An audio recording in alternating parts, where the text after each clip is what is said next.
Hi, I'm Solo Goldfish, and I'm joined with one of the developers of Engine Organic, Davy Maxwell. Would you like to introduce yourself? Sure. Yep. My name is Davy Maxwell. I am the I'm the project manager of HAX, and also the only artist on board. We have been working on this game for 3 long years, and it's going well. What else? My background is in digital art.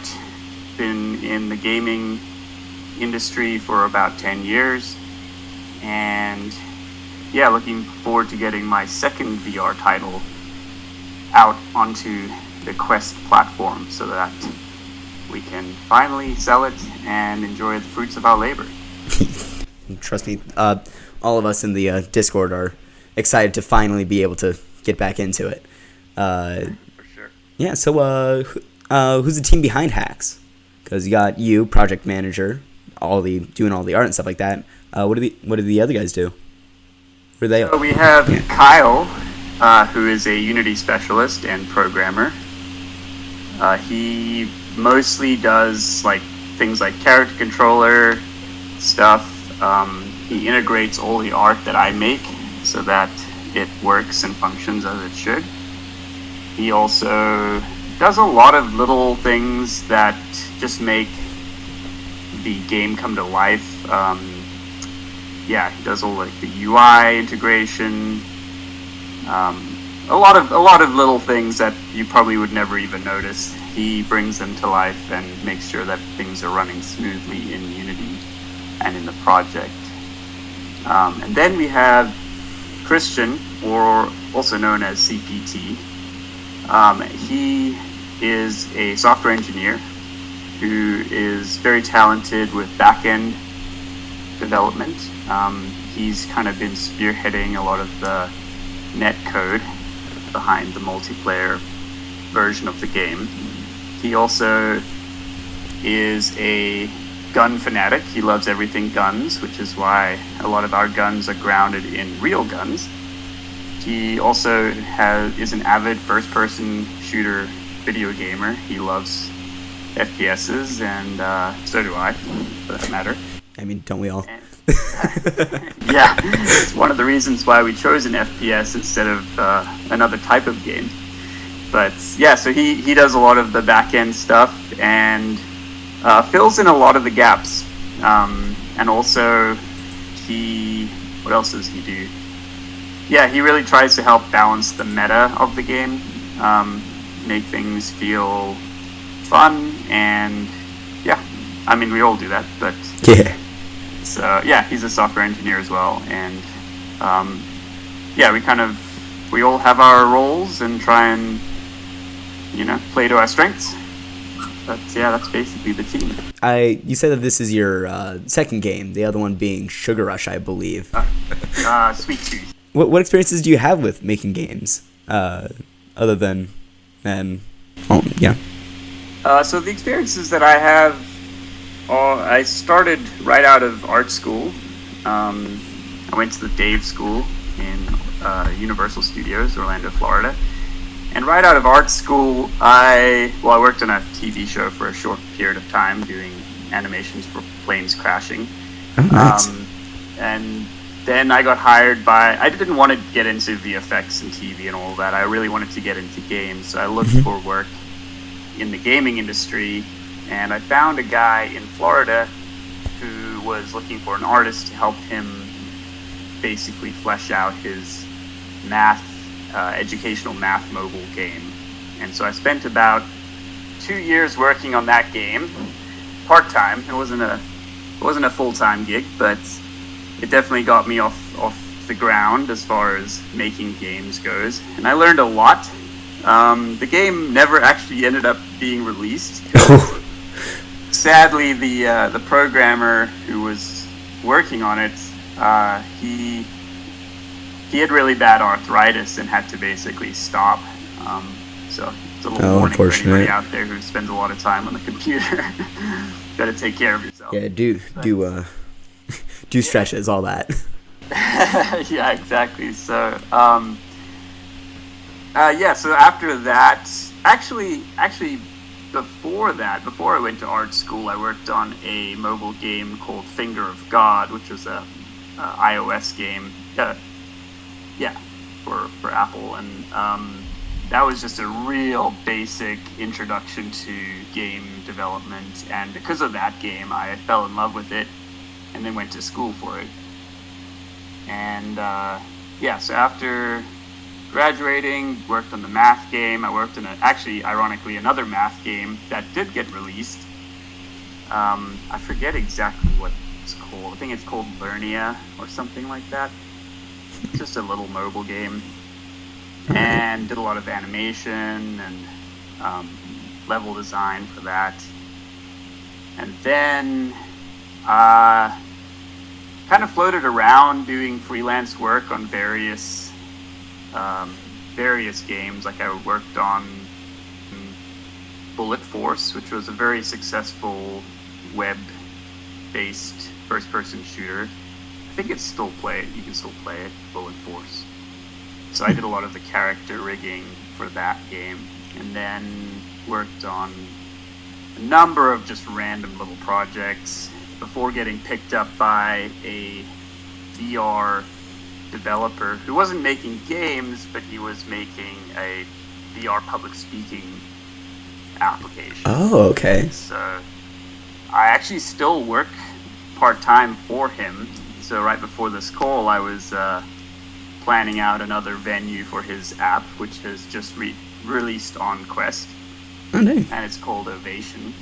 So that's kind of my fallback as far as still paying the bills and all of that. Yeah. While HAX is in development.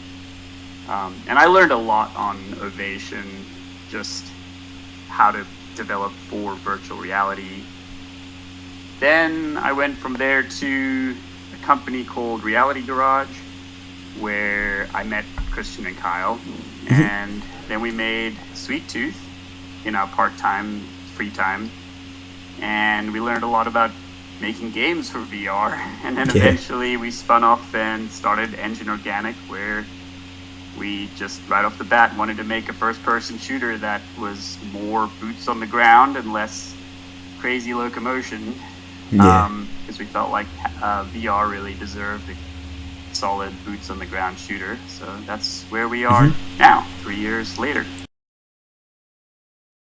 Yeah, well, that segues really well into the next thing. You guys have been working on the game for 3 years, which is incredible. I mean, I think I've been around for about 2 years now at this point, starting with the pre-alpha on SideQuest. When you first started developing walls, what were some really big The first one I would say would be scale and speed. We kind of first of all, virtual reality is a totally different ballgame when it comes to development, because you can make something in Unity or Unreal and you think it's the perfect size, it's the perfect scale, and then you get in there into the headset and you realize that everything feels floaty or too big or too small. And so scale was the first thing that we really tackled, and it's still been a challenge up till today, and continues to be with level design, because we have a game pace in mind, and unless the levels are big enough or small enough, that pace gets thrown around. And honestly, some of the levels may get scaled up or down as we move into the multiplayer testing with up to 10 people, just simply because of the number of people on screen and how much chaos there is. So scale would be the first thing that we encountered was a big issue.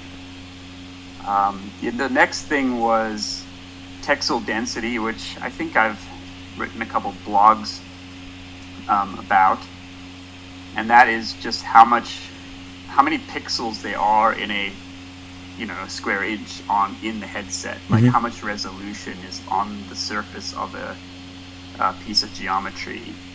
And very quickly we started doing what's called super sampling, or rendering the game at a 2x resolution. in order to basically mitigate anti-aliasing and to allow for there to be, more clarity at longer distances. Yeah. So that was a big thing that we overcame like early on in the project. The Engine Organic is just an indie team. You, Kyle, and ever elusive CPT, as I heard him refer to himself once at least. You guys have created easily one of my favorite games on my headset, next to like some like the really big titles like Breachers or Onward, are really the only games that even like stand on the same level as HAX for me.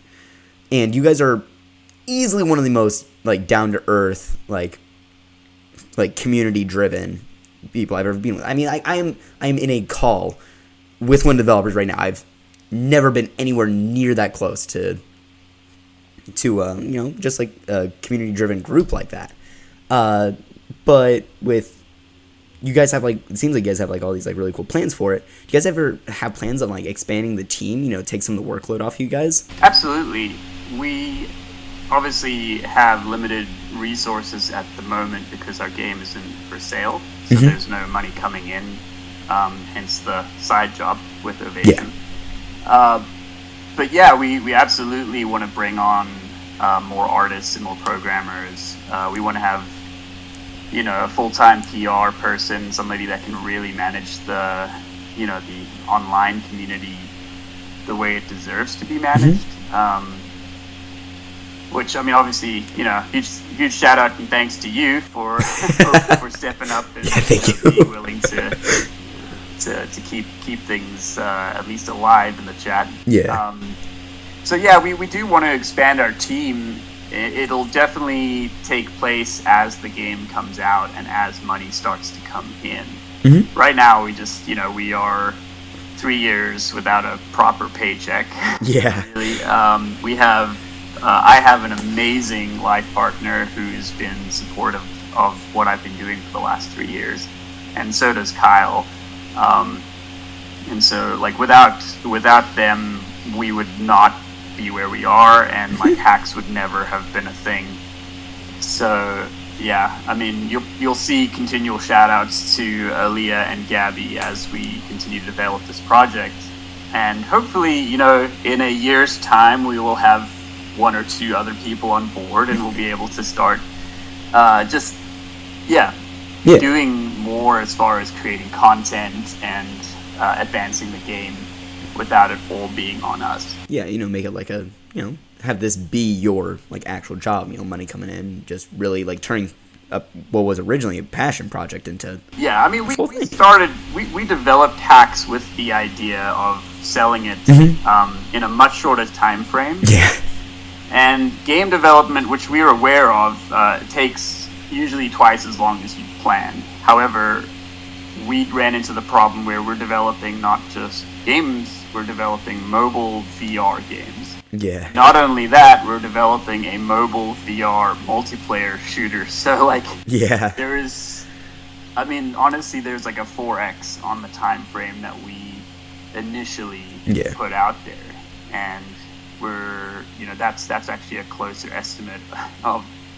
If I had known that at the beginning, I don't think I could have, in good conscience, set out to make this game, knowing that I'd be 3 years in without a paycheck from it. But we're going to finish it, and right now we're sitting at just under 400,000 downloads across SideQuest and nice. The Quest Store, and with a 4.8 and a 4.9 user review rating, we are very confident that we will make our money back. And this will be absolutely worth it. It's amazing. I feel like one of the things that really like adds like the really like, because it's a 4.8 4.9, that is really difficult to get, especially with how many like downloads you guys have. And I really do feel like it's just because it's so recognizable. Like if I were to see anything from the game, like if I see like a screenshot of anything, I can immediately pick up that's HAX. Like the art style is just so unique. I haven't really seen anything like it. Like what was your inspiration behind it? Anime. I love anime. I'm not a huge consumer of anime, but I do love the style, the art style. Mm-hmm. The one that really stood out to me was a show on Netflix. I don't think it's on there anymore, but it was for a while. It was called Knights of Sidonia, and it had, the classic anime toon shaded 3D characters or cell shaded 3D characters, and like the hand painted, like rendered backgrounds. And I just thought it was really a great style and would allow for me to make it fast, for one, and also that it would play into the first person shooter genre really well, where the characters stand off the background. Mm-hmm. So you're not looking for, that person in camo. Yeah, like it pops. Yeah, and we wanted, and that was based off of us wanting to make a fast-paced, accessible game for the Quest. Mm-hmm. And so the style just kind of fit in there. And then actually developing the art was a process, and kind of continues to be a process, mm-hmm. where we've found, certain things work and certain things don't. But the inspiration was anime. Yeah. Yeah. All right. Awesome. Speaking of it continuing to be a bit of a struggle, we've seen from, pre-alpha, we saw we got like a couple new weapons. Like we got our the battle rifle, which is fantastic. The hatchet, which is so much fun to play around with, but there's just been a couple, like the katana, the knife, and C4 all hidden behind that coming soon text. Yeah, we've played around with a number of ideas when it comes to sword, knife meta, and we've always gone back to what the game is meant to be, and it's meant to be a boots on the ground shooter. So we have avoided jumping the gun and throwing out some crazy locomotion meta, mm-hmm. with the katana and with like knives and all those things. Right now, where it stands is that the basically the blade or the melee weapon that you choose is going to affect your speed a little bit, mm-hmm. as well as your stealth. And then, so it's gonna be, it's not gonna be like a massive meta change, because mm-hmm. again, the foundation of the game is it's a shooter first. Yeah. And so we want you to use the knife and a pistol, for example, to dampen your footsteps and allow you to run maybe a little bit faster. But the trade-off is that you then only have one hand on your gun. Yeah. So your accuracy will be a little bit worse, but you'll have that stealth bonus. Yeah. The C4, I think, we haven't, I don't know if we've developed that yet. I can't remember. That's something that Kyle would have done in his kind of, spare time, mm-hmm. to just play around with. But that, that would just be a simple, you place it and then you have a detonator. Yeah. So nothing too complicated there. Yeah, just classic C4. Yep. So I've seen a couple of the new weapons that you kind of showed off to me, and rest of the Discord. Like the AK and the P90. Are those expected to be in the multiplayer update? And again, the new map that you were showing off, it seems to be a pretty long range map. Could we see things like snipers or like DMRs in the coming with that update as well? Yeah, absolutely. Right now we are actively testing new weapons. So we have the AK, we have the P90, which is a lot of fun. We have a sniper rifle, which is surprisingly difficult to use just because scopes are tough in VR. So we're working on making that like fun but not OP, because sniper rifles are notoriously hard to balance. Yeah. VR fortunately does a great job of mitigating the close range aspect of snipers just blasting you as you come around a corner. Yeah. But it's still a work in progress. But we are actively testing those. I think we have 8 or 9 guns that are like basically in a polished state right now, where we're polishing them. And then CPT in his free time hooked up a LMG as well as a double-barrel shotgun, and those are a lot of fun, and will require some balancing. We even put in an RPG, believe it or not. Oh. And we're not sure if that one's going to stay or if that would become like a mag utility on a cooldown. So instead of having a grenade, you have an RPG that you would then fire and it would have a cooldown. Yeah, or maybe but it's a lot of fun to use, so we're on the right course with it being fun. That sounds like it could be like its own game mode, like rockets only. Absolutely, yeah. That's another rabbit hole I could go down. But yeah, we'll get to that later in the interview. But sure. The full game, I believe you said, was going to be put onto the official store. How much do you think it's going to cost, and what would you like in the game before you would like give it a full release? So we have a few ideas, and these were sketched out probably 2.5-3 years ago when we started the project. So they may change as we come closer to release. Originally, the alpha was going to cost $19.99 in the store, and we were hoping to have between 6 and 8 maps and about 12 guns, I think, with that. So there were some like kind of benchmarks we wanted to reach before we sold the game, which I think we will be able to reach. And then beta was going to be a transition to, a lot more in-game content, a lot more cosmetic upgrades, things that you could. We've played around with doing in-app purchases, cosmetic stuff that you could buy, like a lot of games do. Yeah, kind of standard at this point. Yeah, so the beta would go then up to probably $24.99 or $25, and then full release would. That's when, once the game has like got a lot of maps, a lot of content, a lot of stuff that you can grind for, it would eventually reach that probably $30 price point. Yeah. And again, this is based off of the research and thing we did 3 years ago, so it might change, but not by much. Yeah. Well, with the whole, when it's going to be ready for a full release, multiplayer is going to be a huge game changer, and I'm going to be in there for even more hours than I already spent grinding out even more skins. But currently, we only have 2 game modes, being point control and deathmatch.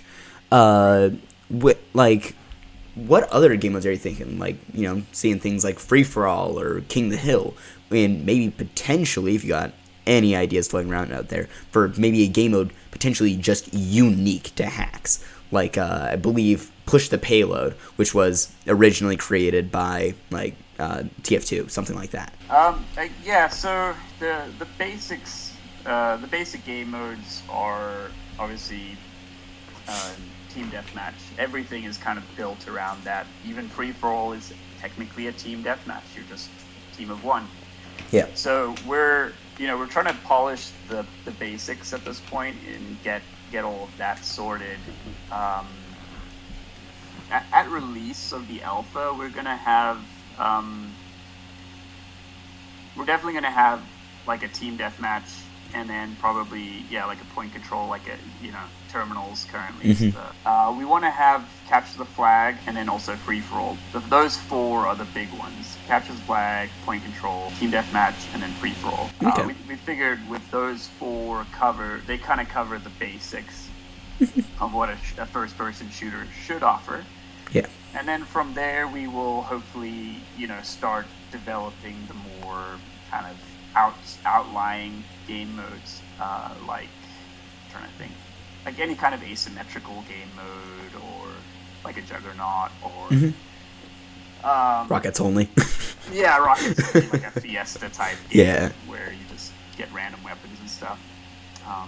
That's actually one of the strategies we want to use. We talked about it in order to try and create a lobby that's maybe a little bit more exciting for younger players who want to just have an absolute blast they don't want to worry about points. They just want to shoot each other with random weapons. We thought about making like this crazy fun zone where there's just random weapon types and like, you know, rocket jumping and like a sandbox. Mayhem. And it just keeps, you know, it keeps that sort of that crowd who want to just goof around. Yeah. Keeps them out, you know, in one lobby, while people who want to like play more serious game modes will, you know, be able to like play them without that crowd. Yeah, that's a really good idea actually. Yeah, well, with that, what development moments like really stood out to you? Like, have you found any like funny game-breaking bugs that like never made into the full release? Like, for example, the hatchet nukes that people found. Like anything else like that was just like that's really funny, but we can't keep that in sort of thing. I mean, so when Christian and Kyle work on the weapons, they often will push them to their limits to see like what the game can handle. Yeah. And then dial them back, you know. So we in developing the P90 and having it run smoothly on the netcode and, you know, not crashing the game, they pushed the fire rate up to like 1,500 rounds per second. I forget exactly what it was, or minute. It was so fast that it was like you just shot a laser of bullets. Your frame rate went down to like 4 frames per second. So that was really fun. Oh, Whiskey is my dog. He's attacking his boy. So if you hear squeaking. So that was really fun. The other one that's been quite amusing is right now the character controller. So right now the character controller has like this kind of, I don't know if it's a bug or it's a feature. We haven't really decided. If you jump right next to like an object, you kind of get this double jump. Okay, so like a bounce off of it almost. Yeah, and it's actually really helpful for jumping up things. And so we might just kind of figure out what's causing it and then kind of polish it back so that it's not alarming when you decide to jump over something and you shoot like an extra 5 feet. So that was kind of fun. An accidental feature. I've mentioned the Discord bit, and it has been one hell of a journey from every aspect of it. But despite all of its hardships, we've all had a lot of really like fun and good moments. Do you have any like thing that's like personally like stood out to you throughout it, like through the sand of time, you know, past the nuke and all that? Yeah, I think that the things that have stood out to me the most has just been like the general encouragement and excitement about the game, because, you know, we get a lot of reviews that come through, and they're not always personal.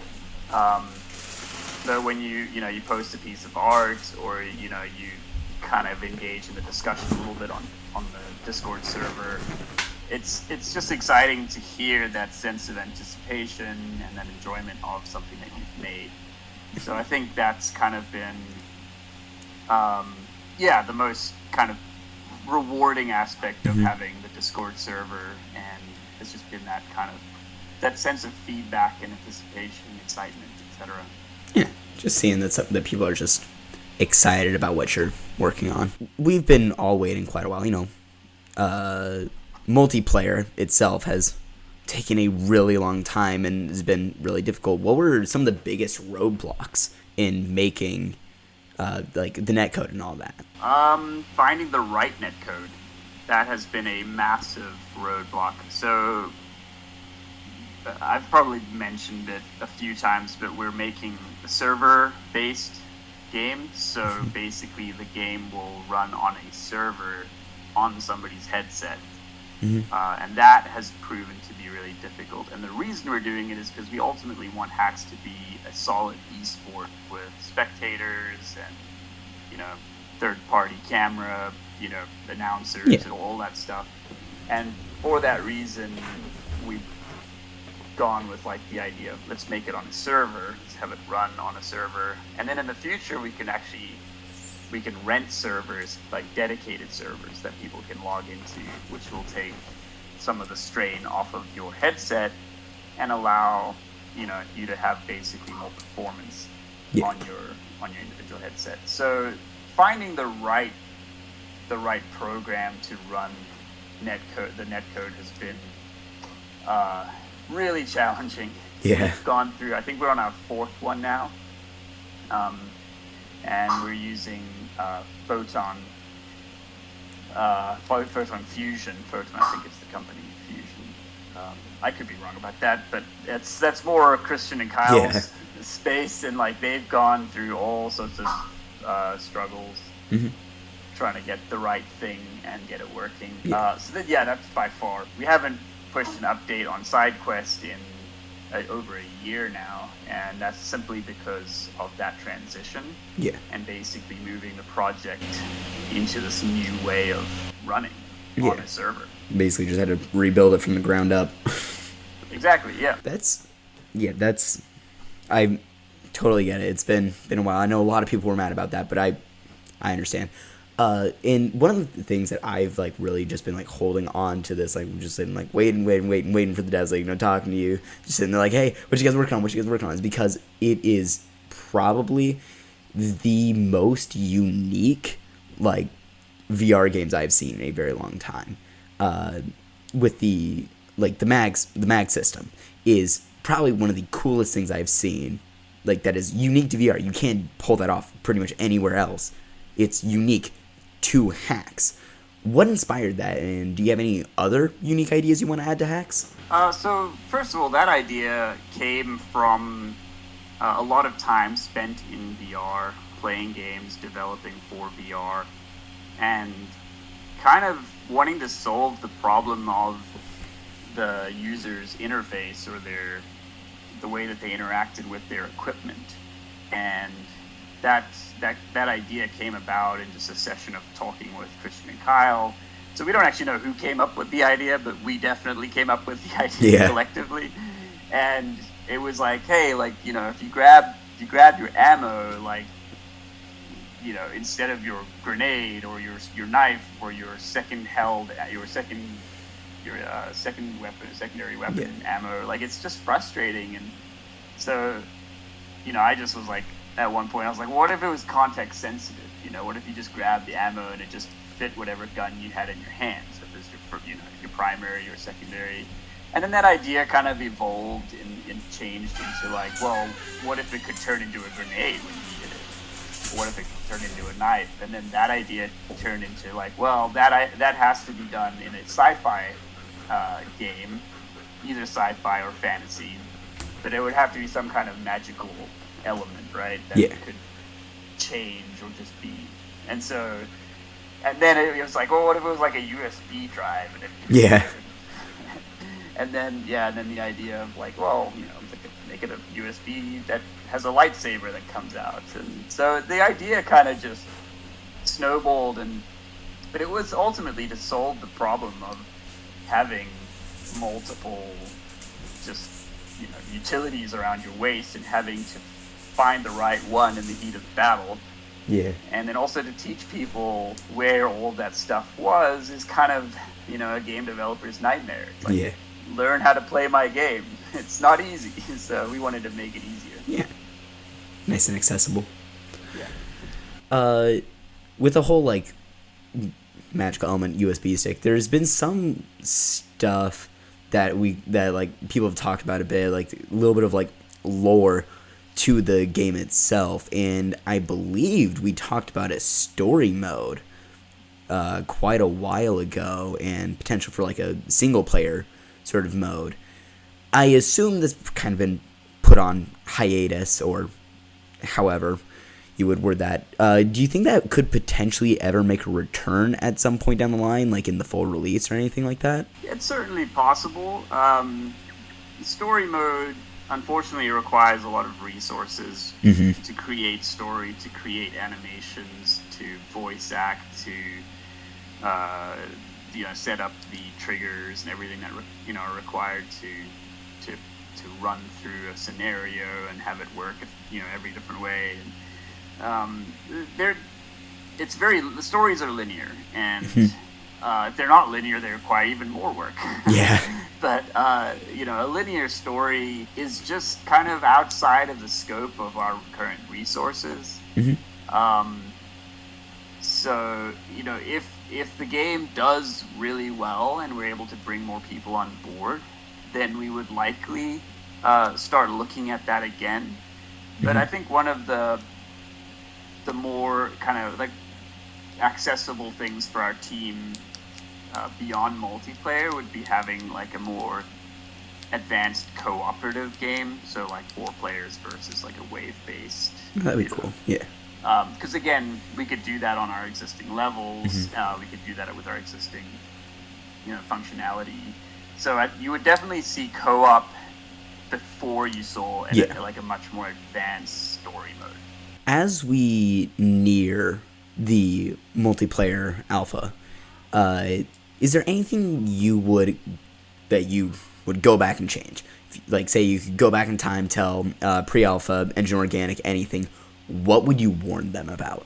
I'm trying to think. Like, on the one hand, I wouldn't want to be anywhere else now. Like right where we are now, with the systems we have and what we've built. I think just maybe getting here faster would be the ideal. Yeah. I mean, there obviously there's a lot of things that, like, just on the art department, level design, that's a big thing that has developed, and we've had to problem solve and figure out how we can get as much art into the headset with it running smoothly as possible. So I would go tell, pre-alpha Davy, I'd be like, stick to a much more lane-based map building approach, and don't worry about building the observatory. Observatory was a cool map, that was a learning process that I had to go through, and we just couldn't get observatory to run at the right frame rate. And then netcode would be another one. I'd be like, hey, I would tell the team to maybe even just wait until Photon had gotten further with their development of their new systems, but we've had to basically build a lot of it ourselves. As the resident Easter egg hunter of HAX, the HAX lockers have a bunch of names on them, which you told me were people that supported you guys throughout the development journey, or were just important to you in your past. Is there anybody specific, other than, of course, your lifelong partners, that you would like to shout out? Definitely Gabe. I mean, he's kind of been there since the early days and has has stuck with us through the nukes. But, fire and flood. Yeah, definitely. And I mean, I love adding Easter eggs. I do it whenever I work on any project. Even the Ovation project I'm working on, I submitted a map today to the developer, and he laughed out loud at like all my Easter eggs in there.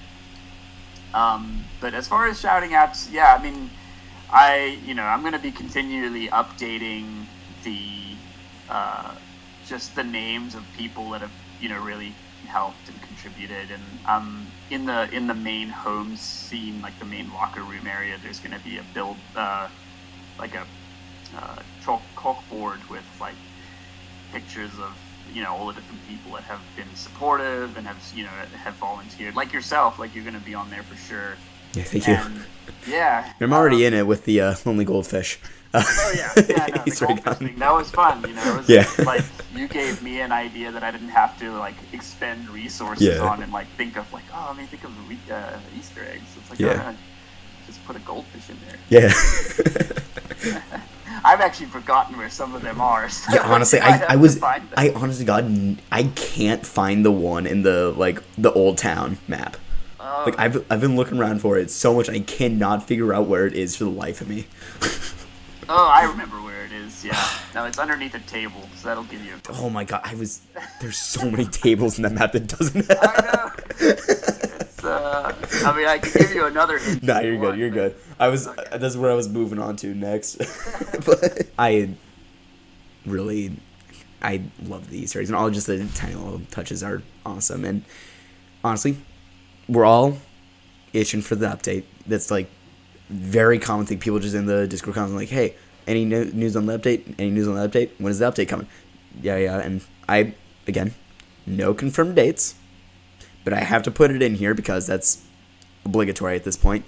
Do you have any idea on when or how soon multiplayer alpha will like open, start, anything like that? Like start with community testing.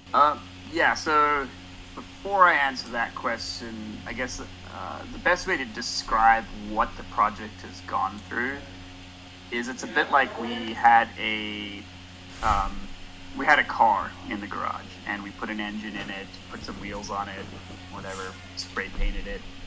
Like, it ran. And then, as we tweaked and worked on the engine, we then realized that, that car wasn't going to be sufficient for the long haul. So we took the engine out. We got a new car, a new body, and we put it in. So the way that the game is like assembled now is intrinsically different than it was or is on the demo. So the demo is not actually going to be updated to multiplayer.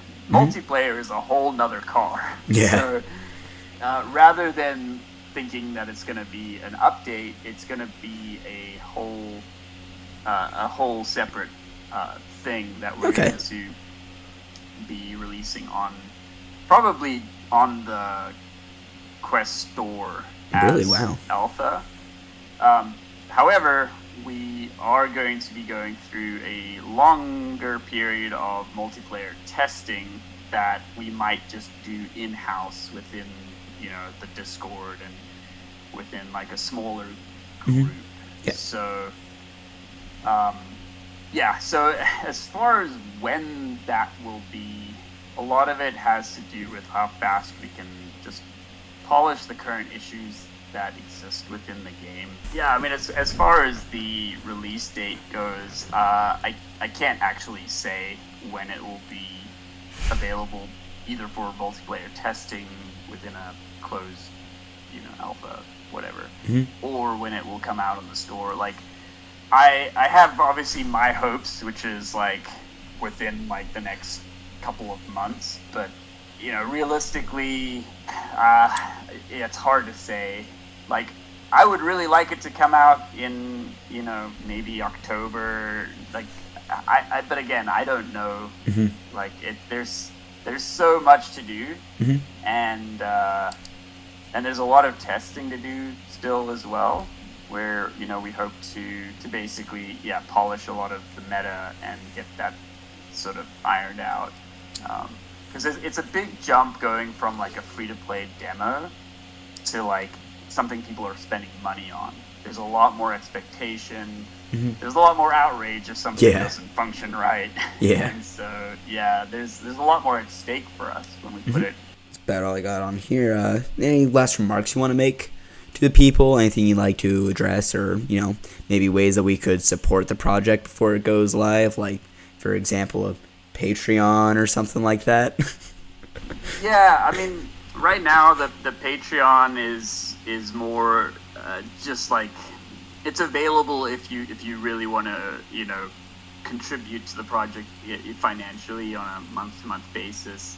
I'm gonna update that closer to the time of release, and but as far as like honoring the people that have already been patrons, I'm going to be giving them multiple keys for the game, and then also like just being very generous with in-game credits and shout outs and stuff.